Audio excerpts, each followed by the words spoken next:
We are told that if you work hard, stay responsible, and keep pushing, life will eventually calm down. But for a lot of people, that's not what happens. What actually happens is this. You spend so much time surviving your current life that you have no energy left to build a better one. And then it gets worse. Because after a while, it's not just your present stealing time from your future. Your anxiety about the future starts ruining the present too. That's the loop I think a lot of ambitious people are stuck in.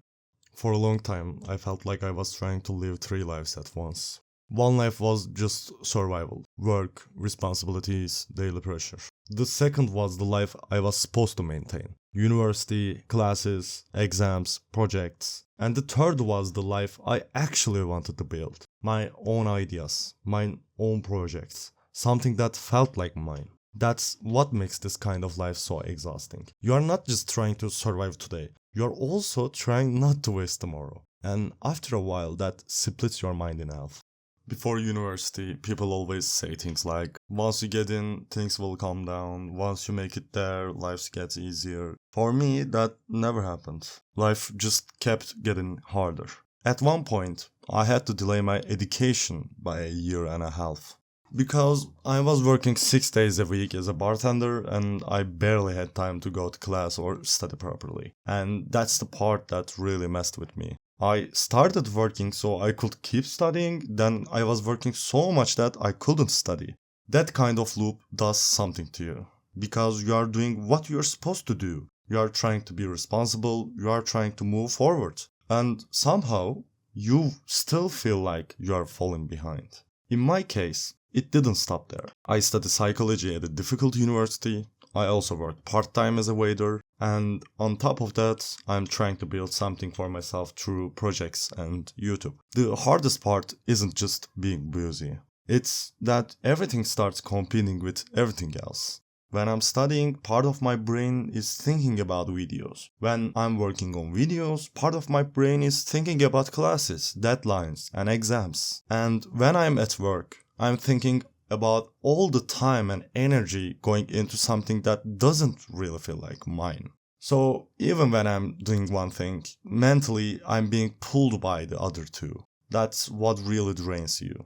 Not just work. Fragmentation. You are never fully where you are. And I think that's why rest starts feeling wrong. It doesn't feel like rest anymore. It feels like guilt. You sit down, but you don't relax. You take a break, but your brain doesn't. You try to enjoy the free time, but part of you is already thinking about what you should be doing instead. And sometimes, at the end of the day, the only thing that still feels like your choice is staying awake later than you should. Not because it helps, not because it's smart, just because the whole day felt decided for you. And this one small thing didn't. That may sound irrational, but I think a lot of people know exactly what that feels like. What I've started to realize is that this kind of life creates a constant conflict between short-term relief and long-term meaning. Your body wants to rest. Your brain wants safety, but another part of you keeps saying, if I slow down too much, I might regret it later. And the annoying part is that this voice isn't completely wrong. That's what makes this problem so difficult. Sometimes the pressure is real. Sometimes the future really is uncertain. Sometimes life really does demand more from you than feels fair. So I don't think the answer is pretending everything is okay. For me, the more useful thought has been this. Just because something hurts doesn't mean it's meaningless. And just because something is hard doesn't mean it's the wrong path. Now, I don't want to act like I've solved this because I haven't. I'm still dealing with it. But one thing has genuinely helped me. I try to remember that my future self will probably see this period very differently than I do right now. Right now, from the inside, it mostly feels like pressure, stress, exhaustion, delay, sacrifice. But when I look back at the hardest periods of my life that I'm actually proud of, almost none of them felt good while I was in them. The meaning showed up later, and that really matters, because in difficult seasons, you usually feel the cost first and understand the value later. So when I feel overwhelmed, I try to remind myself of something simple. Maybe this period is not only draining me, maybe it's also building someone I'll respect later. Not because suffering is beautiful or burnout is noble, just because giving up too early can cost you more than the struggle itself. I want to be careful here.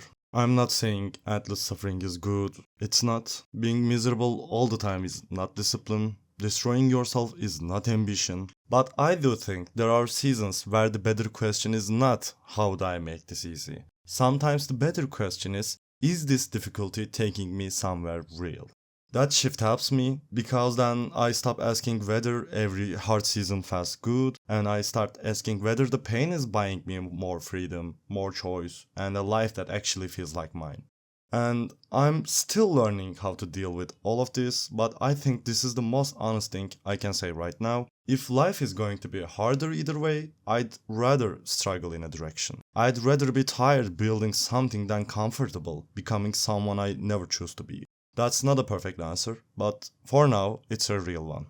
A lot of what I talk about on this channel comes from my own current struggles, things I'm trying to understand, or things I've managed to improve. So if there's something you're dealing with right now that you'd want me to talk about from a psychology student's perspective, let me know in the comments. And if this video helped you, support the channel.